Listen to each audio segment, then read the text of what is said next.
Neste momento, Deus, através desta emissora, leva até você mais um programa de fé, com mensagens, hinos e orações a seu favor.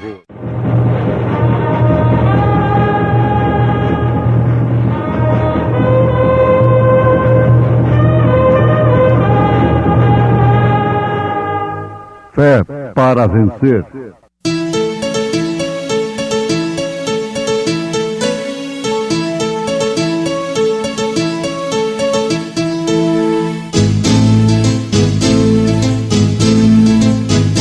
Mensageiro, Deus enviou o seu profeta, seu profeta é. Este som de alarido retumbando está, retumbando está. E as águias de Deus, e as águias de Deus já voando estão, já voando estão. William Branham foi seu nome e Deus foi com ele, e Deus foi com ele. E a coluna de fogo sempre lhe seguiu, sempre lhe seguiu. A palavra ele pregou, a palavra ele pregou com fidelidade. E a sua cabeça e cabelos eram brancos como lã, como a neve, e os seus olhos como chama de fogo. Olhar somente a ti, Senhor. Olhar somente a ti, Senhor. Olhar somente a ti, Senhor. Olhar somente a ti, Senhor. E não olhar atrás. Seguir teu caminhar, Senhor. Seguir sem desanimar, Senhor. Prostrado em teu altar, Senhor. E não olhar atrás.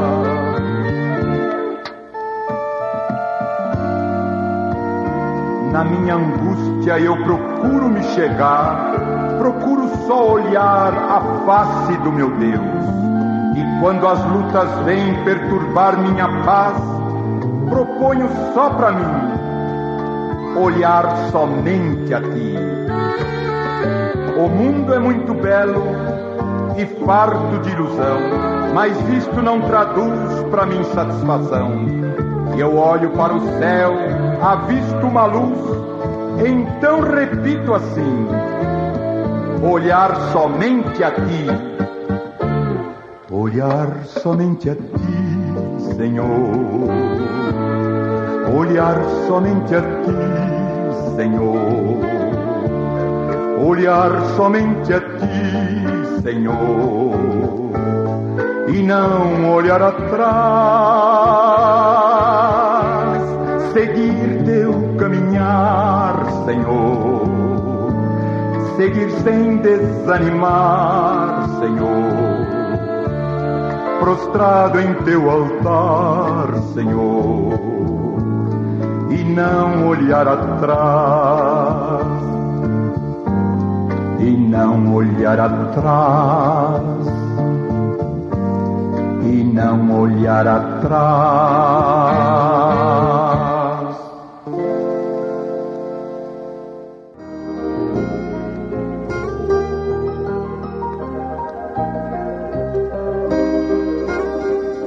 Na cétupla glória de Jesus Cristo, seus cabelos eram brancos como a lã, seus olhos como fogo.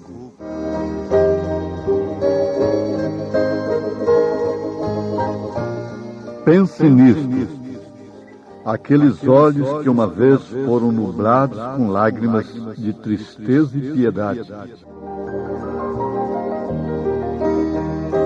Aqueles olhos que choraram de compaixão ante a tumba de Lázaro.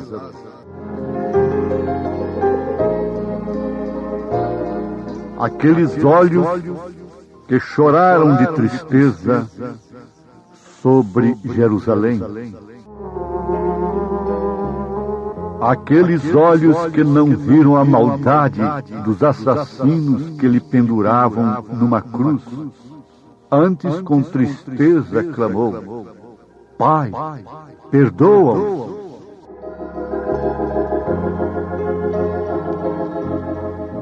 Agora, em sua sétupla glória, ele tem olhos de juiz. Aqueles olhos de juiz são como chama de fogo que julgarão aqueles que lhe rejeitaram.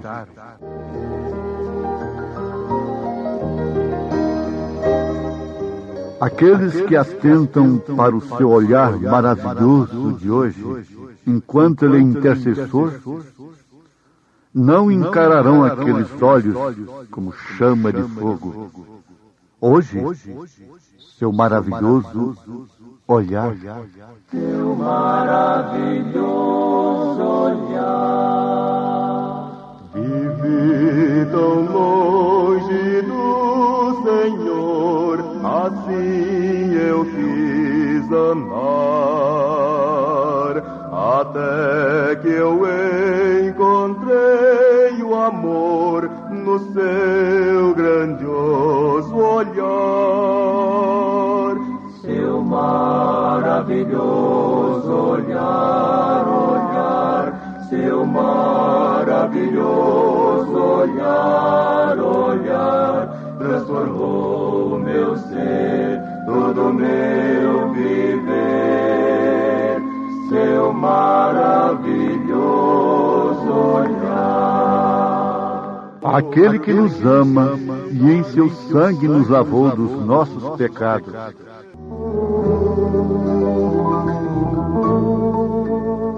Pensemos um pouquinho hoje, agora. Aquele que nos amou e em seu sangue nos lavou dos nossos pecados. A palavra lavou, em realidade, quer dizer libertou. Nos tem libertado de nossos pecados por seu sangue. Pergunto aos meus ouvintes, isto não é a maior maravilha que possa acontecer, que tenha acontecido neste mundo?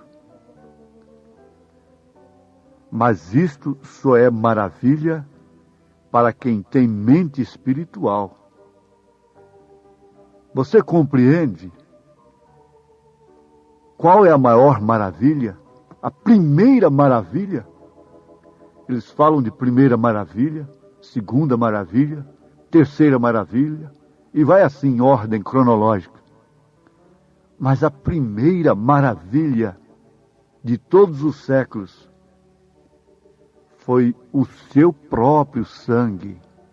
O sangue de Deus, que nos libertou completamente de nossos pecados. Não foi sangue humano, foi o sangue de Deus. Pedro o chamou o sangue de Cristo. Paulo disse que Deus nos comprou com seu próprio sangue. Paulo ainda faz referência do sangue do Senhor e o sangue de Jesus.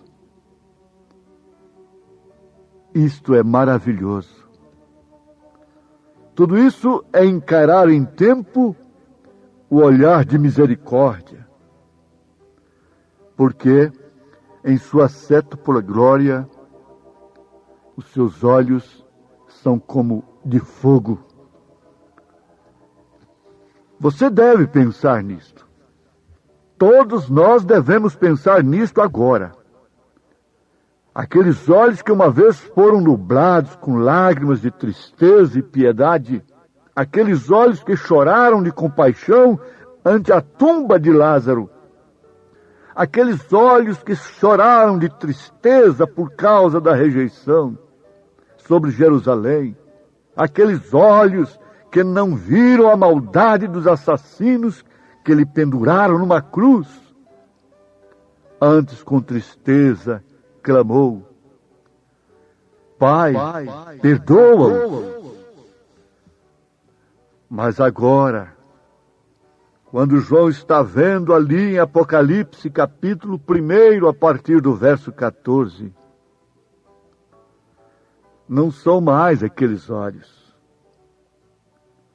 Aqueles olhos agora são do juiz, porque ele deixou de ser intercessor. Então ele deixa de ser intercessor, de ser advogado, para ser juiz. Tudo uma só pessoa. Não sei como não podem entender. E assim sujeitarem a Deus a espaços, condicioná-lo a pessoas distintas.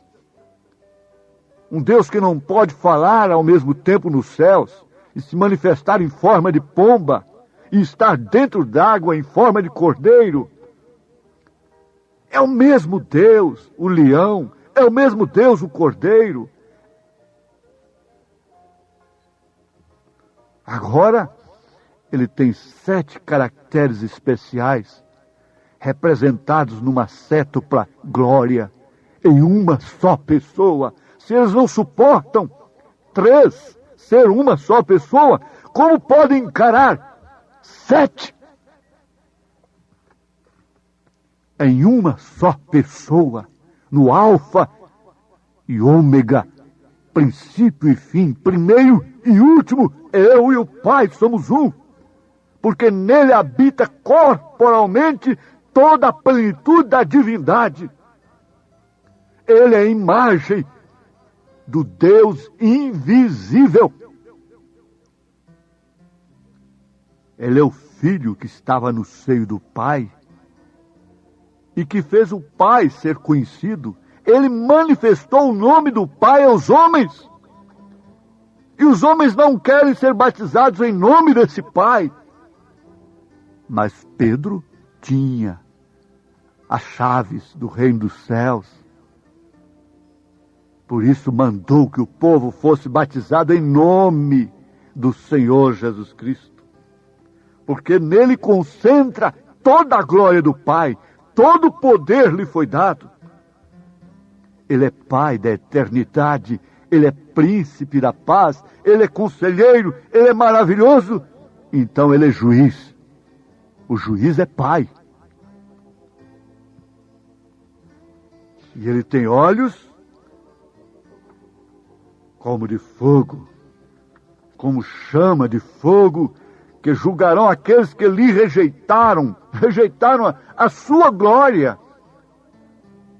Não são esses as meretrizes e os ladrões que têm rejeitado a Cristo. Quem rejeitou a Cristo foi sumo sacerdote, foi sumo pontífice, foram teólogos, líderes religiosos, que rejeitam a palavra no seu dia, rejeitaram a mensagem de Lutero no seu dia, rejeitaram a mensagem de Wesley, rejeitaram os dons pentecostais, espirituais, e agora estão rejeitando o que é perfeito de 1 Coríntios, capítulo 13, que veio aniquilar os dons. Porque tudo isso era em parte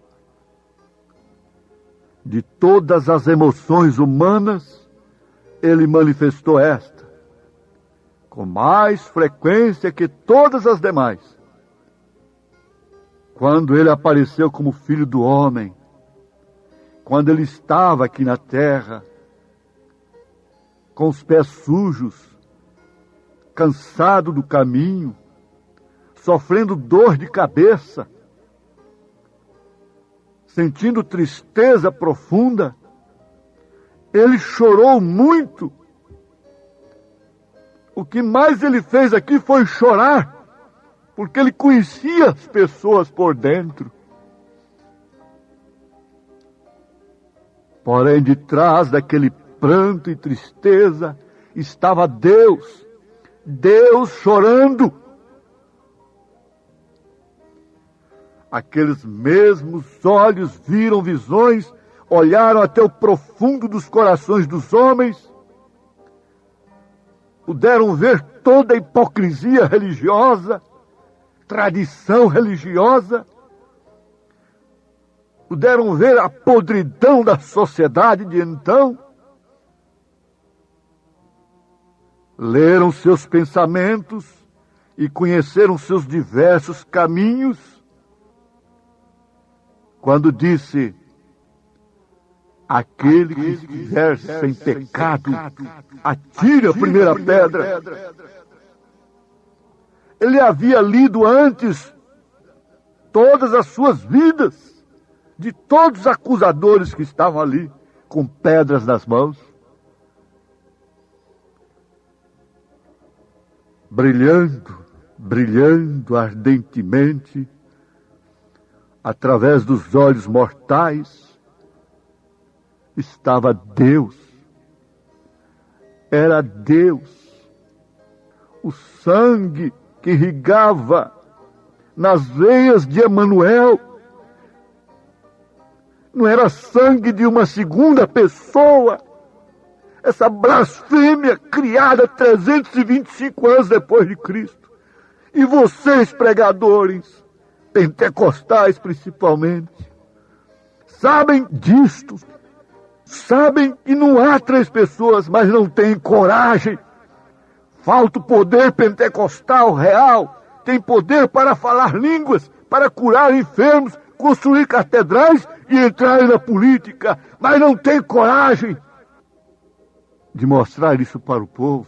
Não tem coragem. Vocês sabem que o batismo verdadeiro é em nome do Senhor Jesus Cristo. Vocês sabem que essa mensagem é verdade, como um de vocês mesmo me disse. Isso é pura Bíblia, mas não é da minha denominação. A verdade, vocês não têm coragem. Brilhando ardentemente através dos olhos mortais estava Deus. Quem clamava aqueles que não lhe conheciam pelo que ele era. Porque se não credes que eu sou, morrereis em vossos pecados. Eu pergunto, quem eu sou? O eu sou é Jeová. Se não faço as obras de meu Pai, não me acrediteis. Mas se as faço e não credes em mim, credes nas obras. Como Jeremias, lá no passado, ele foi o profeta de muitas lágrimas, porque os homens não receberam a palavra de Deus, não aceitaram seu olhar de misericórdia e lançaram a um lado toda a revelação. Preferem sustentar uma tradição herética criada num concílio de pagãos e concavo de paganismo, que resultou tudo nesse Natal comercial, comerciante, de comércio, em dia errado, dia do sol, que resultou nesse batismo trinitariano, que nunca foi dos apóstolos, que nunca foi da igreja primitiva. Lançam de lado esta revelação com medo de mendigar o pão, com medo do povo abandonar, com medo de ser expulso da sinagoga. Os pais do ceguinho de nascença tiveram medo, covardia, mas ele não. Aquele a quem Jesus abre os olhos não pode ser mais covarde. Aqueles olhos ardentes e chamejantes do juiz ainda estão agora esquadriando a vida de toda a carne, recorrendo toda a terra. Não há nada que ele não conheça. Ele conhece os desejos do coração e o que cada um se propõe fazer. Ele sabe qual é a intenção que você está com ela nesta hora. Ele está vendo o seu repúdio por esta mensagem. Ele está vendo a sua aceitação no seu coração. Não há nada escondido que não seja revelado, porque todas as coisas estão nuas ante ele, a quem temos que dar conta. Pense nisso. Ele sabe até mesmo o que você está pensando neste momento. Sim, ali está Ele de pé como juiz, com seus olhos chamejantes para distribuir juízo sobre todos aqueles que rejeitaram a sua manifestação, a sua revelação. Isto não significa que aceitar a Jesus. Isso é muito comum, isso é muito fácil, isso não exige nenhuma revelação. Aceitar a Jesus é vê-lo como rei, como sacerdote, como profeta, é vê-lo em sua plenitude. O dia da misericórdia tem chegado ao seu fim. Oh, se os homens se arrependessem e buscassem seu rosto em justiça, enquanto ainda há tempo, se pudessem se recostar em seu seio antes que o mundo se desfaça em fogo, em fogo. Deus não está te vendo simplesmente para te disciplinar e te fazer um bom membro de igreja, um bom cidadão para a sociedade, viver em paz, em seu pecado religioso, em seus pecados sociais. Não. Deus te vê como vê aquele ladrão crucificado a seu lado, arrependido. Deus te vê como viu Raabe, como viu a samaritana, como viu Maria Madalena. Deus te vê como viu a Pedro. Não te revelou a carne nem o sangue, mas meu Pai que está nos céus. Deus te vê cada passo que você dá. Isso é verdade. Cada passo que dás pela senda onde vais, há um Deus que te vê. Cada passo que dás pela senda onde vais, há um Deus que te vê. Deus te vê, Deus te vê. Olha bem para a senda onde vais. Deus te vê, Deus te vê. Enganá-lo jamais poderá.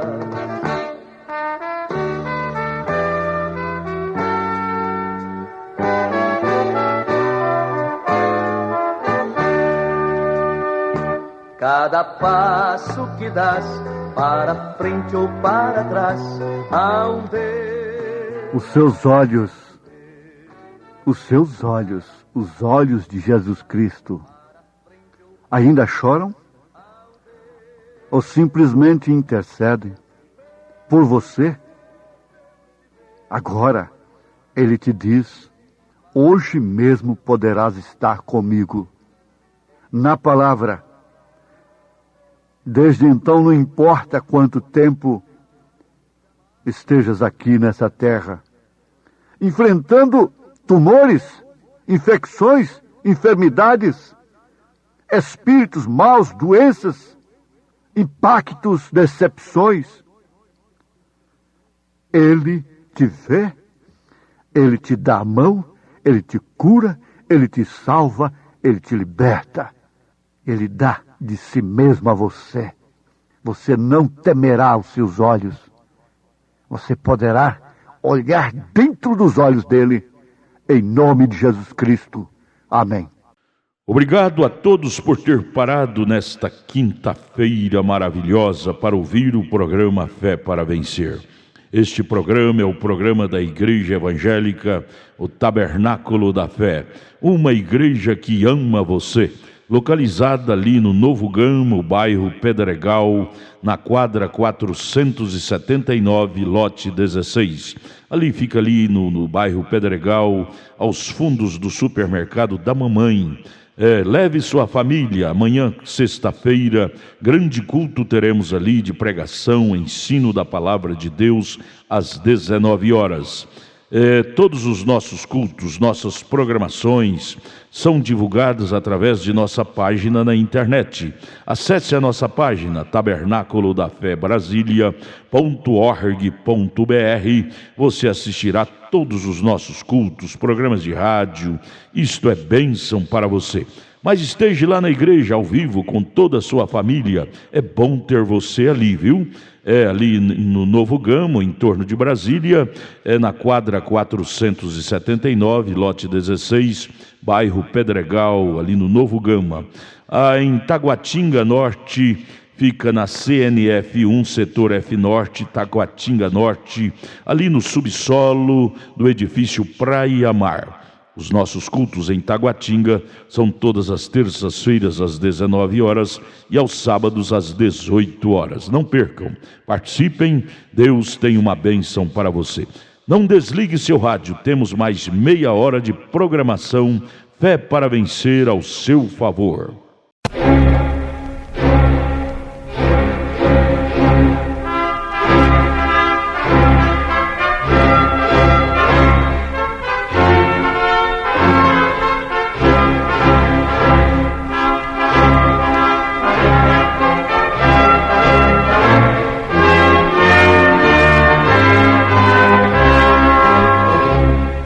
Neste momento, Deus, através desta emissora, leva até você mais um programa de fé, com mensagens, hinos e orações a seu favor.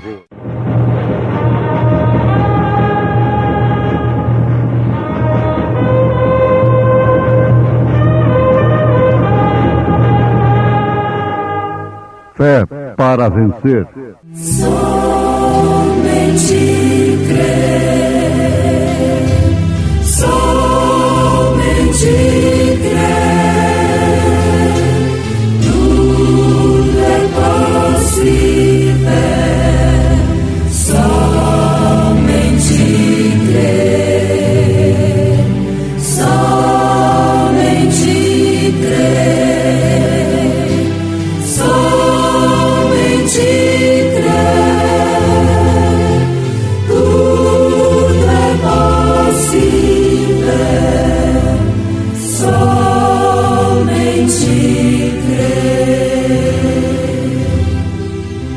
não vos sobreveio nenhuma tentação senão humana, mas fiel é Deus, o qual não deixará que sejais tentados acima do que podeis resistir.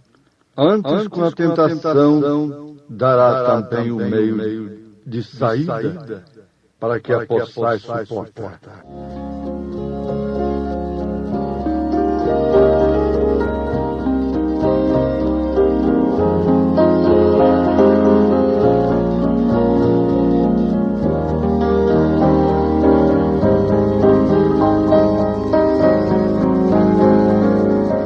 Passou pelas provas e pelos testes.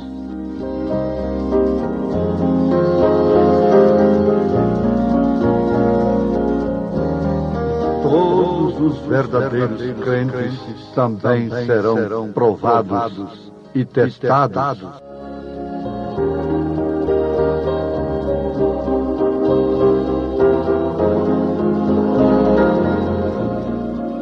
Jó passou pelas provas e pelos testes.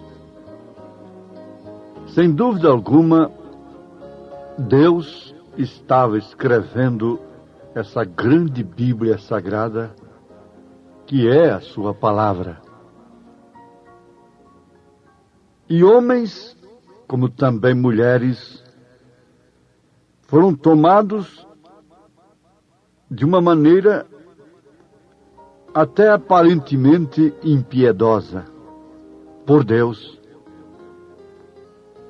para ficarem nas Escrituras como tipos, como exemplos, como modelos. Homens que sofreram terrivelmente.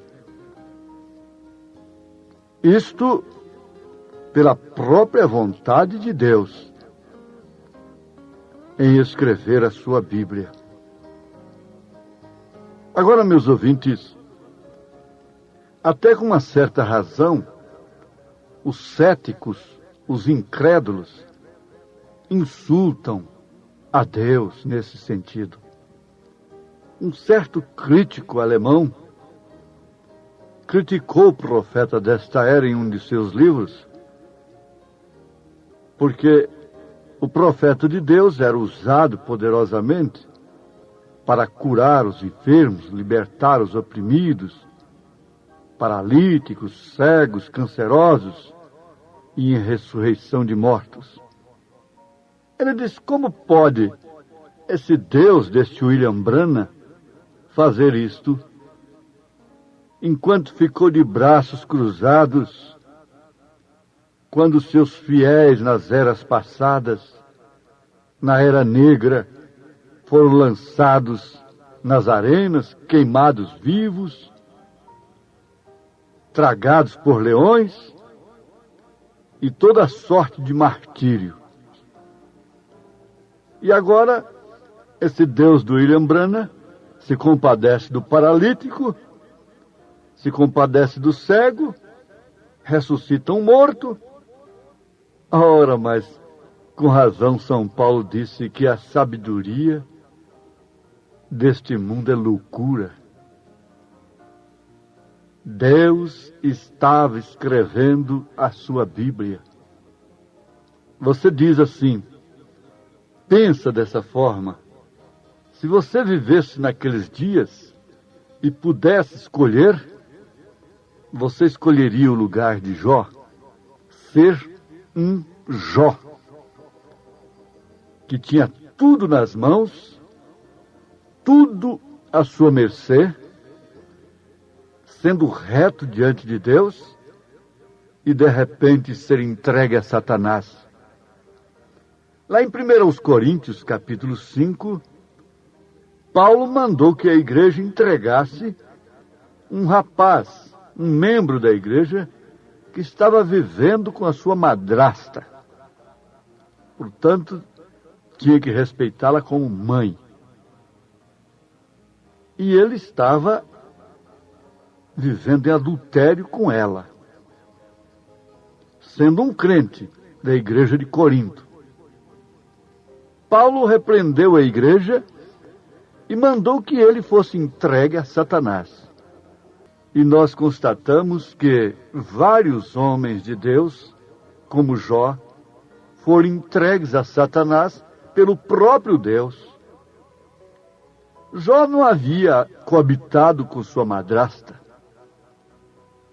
não havia cometido incesto, não havia pecado, não havia matado nem roubado. E por que ser entregue a Satanás? Se entrega a Satanás é quem está vivendo em pecado. Por isso, depois de seus filhos serem tirados, seu gado, suas fazendas, então os membros da igreja que não pecaram, entre aspas, que não ficaram leprosos, os amigos de Jó, vieram e acusaram-no de ser um pecador secreto. Porque a lepra na Bíblia Sagrada significa exatamente pecado. Então, Jó, você com esta vida boa, aparente, no entanto, um pecador secreto, hein? Traiu até a nossa amizade. E procuraram dizer tudo contra ele. Contudo, ele não dava ouvidos a nada disso. Estou comentando isso, como vocês todos sabem, baseado sempre em uma das mensagens do profeta desta era. Eu tenho o dom, sou pregador de improviso, mas para minha segurança, eu sempre tenho uma mensagem do profeta desta era como base. Ele sabia.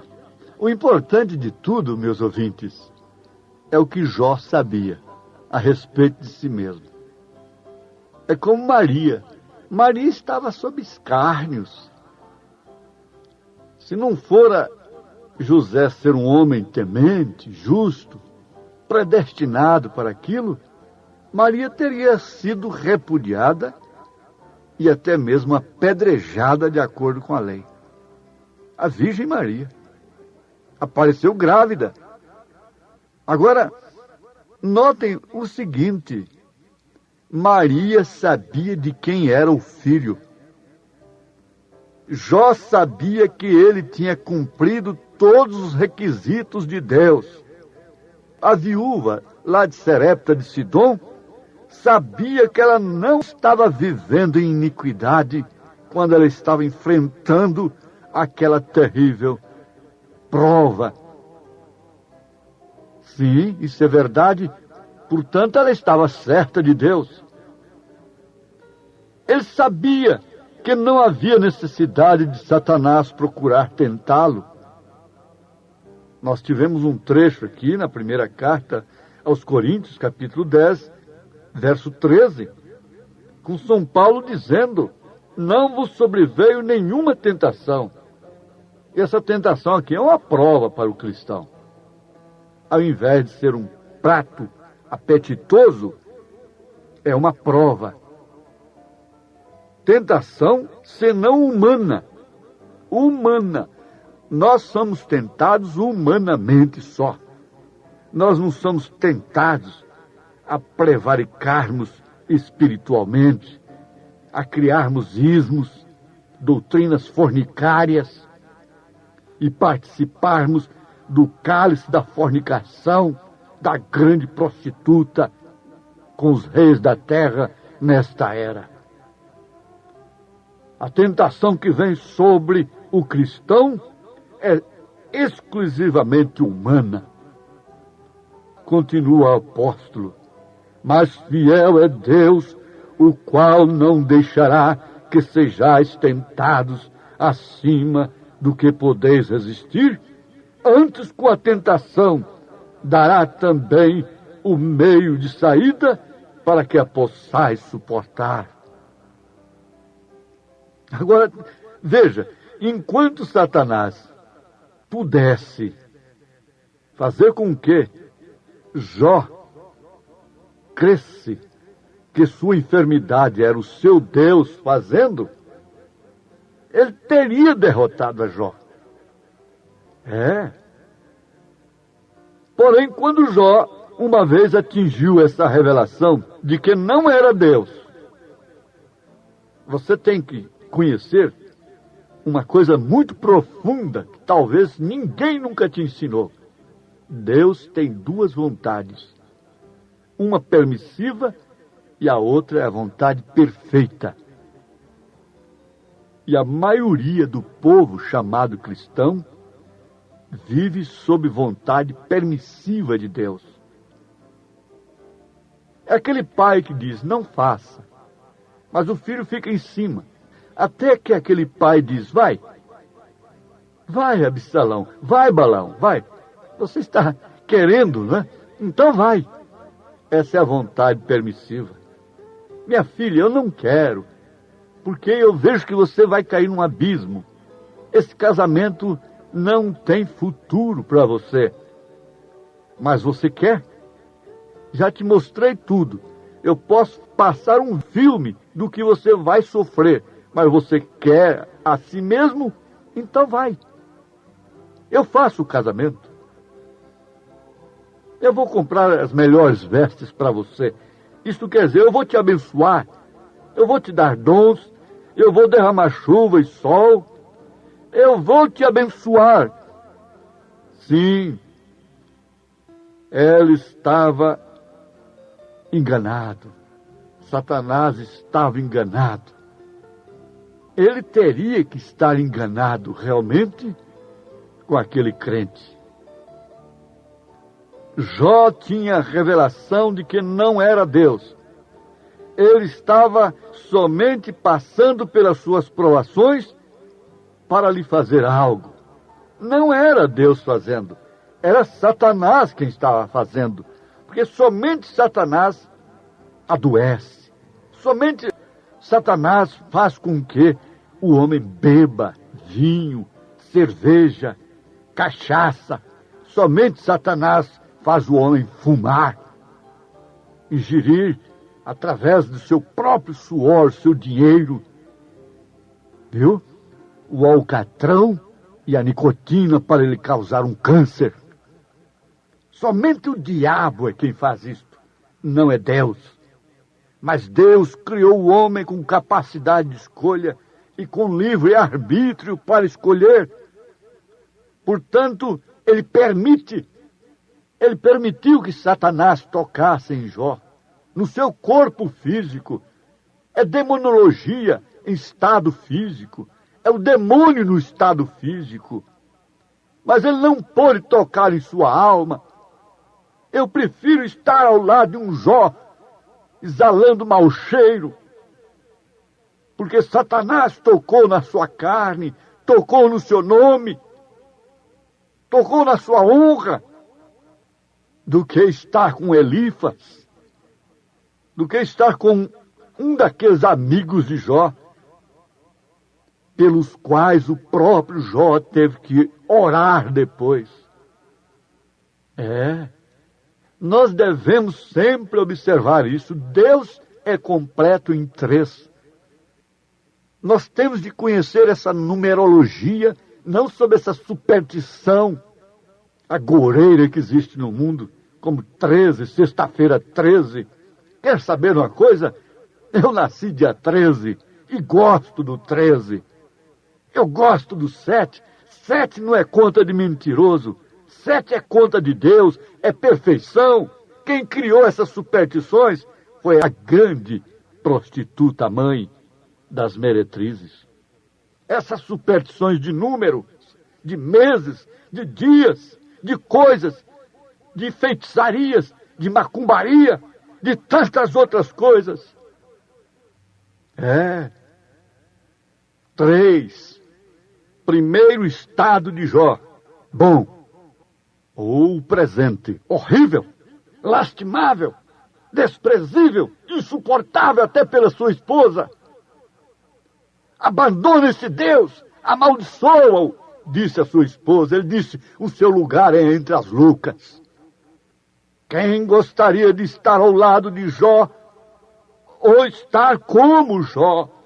O profeta desta era disse, oxalá que a igreja nesta era estivesse na condição de Sansão, com os olhos furados, e pudesse orar aquela grande oração, somente uma vez mais, Senhor.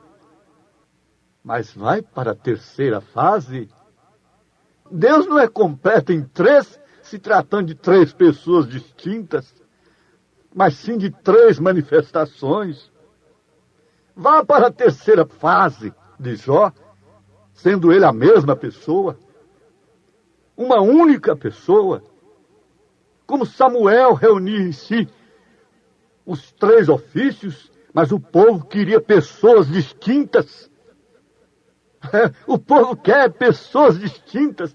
Eles não querem um Jesus, Deus, no qual habita corporalmente toda a plenitude da divindade. Eles não querem um Jesus que é o alfa e o ômega, que é o primeiro e é o último. Mas aí está, vamos para a terceira fase. Se põe a condenar aquele que está ali, sob uma vontade permissiva de Deus. Mas, por não discernir o corpo do Senhor, se Elifas, aquele outro, discernisse o corpo do Senhor, nunca teria ao amigo, ao irmão Jó, como um pecador secreto. Isso é verdade, Paulo disse, por não discernir o corpo do Senhor. Toma-se da comunhão, da ceia indignamente. Por causa disso, há muitos fracos, doentes e que dormem. E o pior é que não sabeis. Dá para raciocinar, parar, ver que isso não é leite desnatado. Vocês sabem, todo mundo sabe. Os pregadores sabem. Eu conheço alguns reverendos que dizem, um deles já me disse, um grande pregador disse, olha, sabe de uma coisa, eu inspiro as minhas mensagens no seu programa. Eu ouço o seu programa e me inspiro através de suas mensagens. Permita-me dar esse testemunho. Mas preste bem atenção. Nós vamos responder no dia de juízo por escondermos o talento que Deus nos deu. E sabe, o maior talento que Deus deu para os pregadores nesta era é a mensagem de William Marion Branham. Eu conheço grandes pregadores internacionais que acompanharam o irmão Branham, que pegaram suas mensagens e começaram a escrever e pregarem no mundo todo estas coisas lindas sem apresentar o talento. Eles não querem receber galardão de profeta. Eles não querem ser condecorados naquele grande dia. Por que esconder? Não escondem Finney. Isso que é falta de ética, tem que citar o autor. Não escondem Martinho Lutero, não escondem John Wesley, não escondem Moody, D.L. Moody, não escondem tantos outros. E por que escondem William Branham? Por que tem suas literaturas escondidas? Mas não tem importância. Ele pregou uma mensagem chamada O Senhor Lírio. Ele sai do lodo, cresce em beleza, dá aquela flor mais linda, todos que passam ali se beneficiam dele. As abelhas vão lá e tiram aquilo que é seu para fabricar o mel. E ele não reclama. É assim também o poço artesiano. Ele não reclama se uma cobra vai ali e bebe dele. Se uma zebra, se um cavalo, se uma porca, se uma águia, se uma pomba limpa, branquinha, vai lá e toma dele. Ele não faz diferença.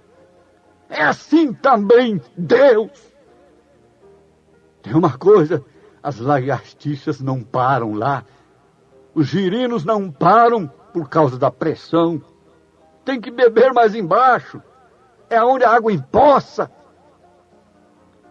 Tem que ficar nos poços denominados, estagnados. Por que não deixar correr? Por que não sair da era da carroça e passar para o automóvel? E passar para o avião, para o supersônico, para a espaçonave?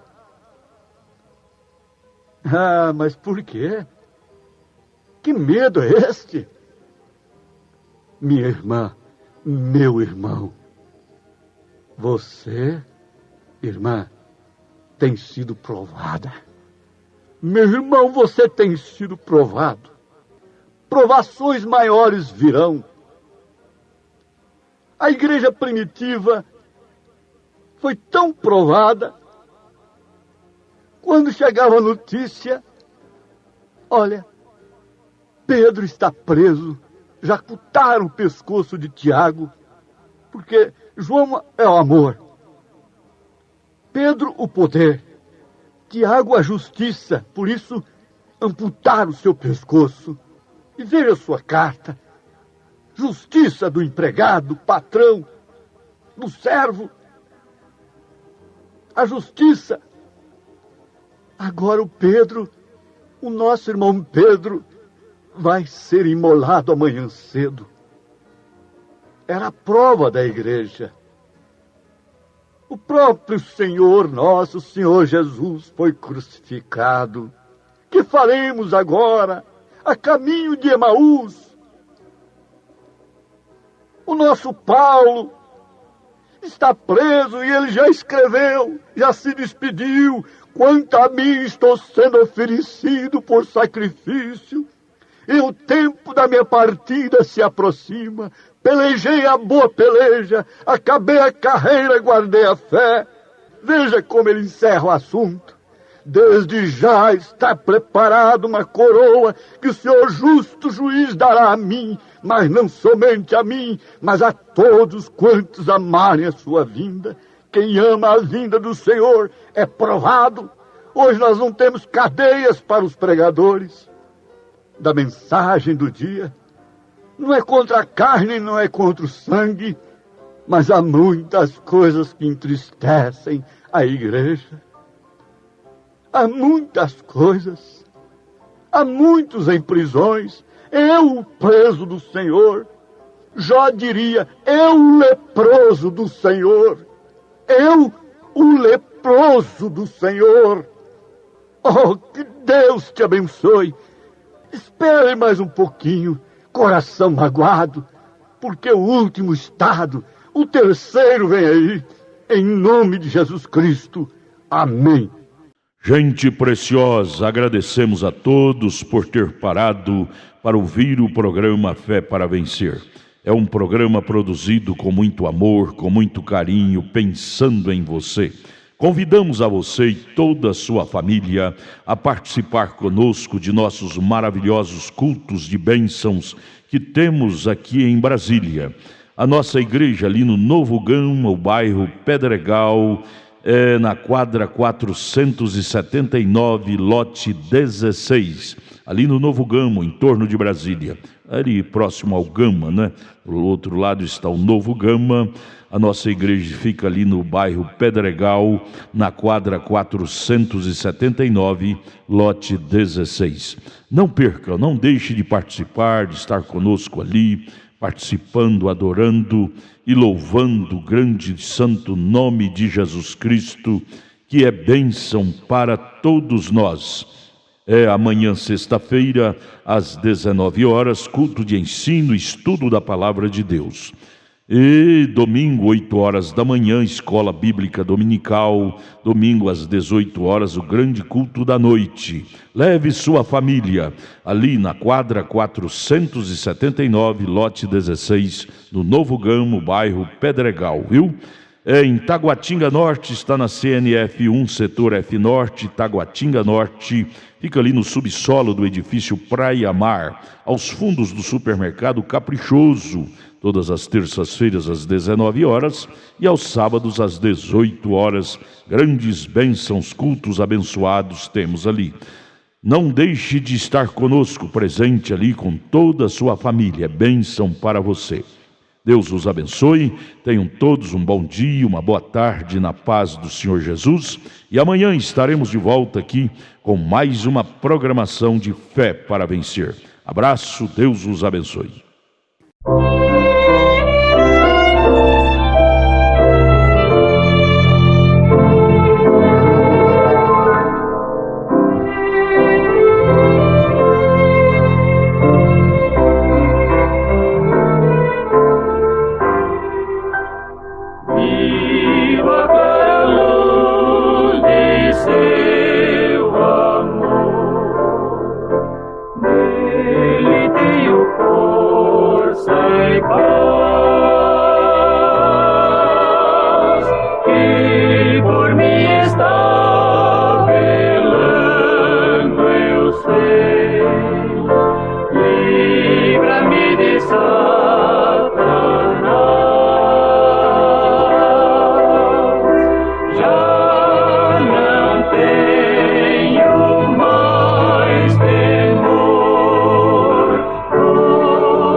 Nada me perturba.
corações.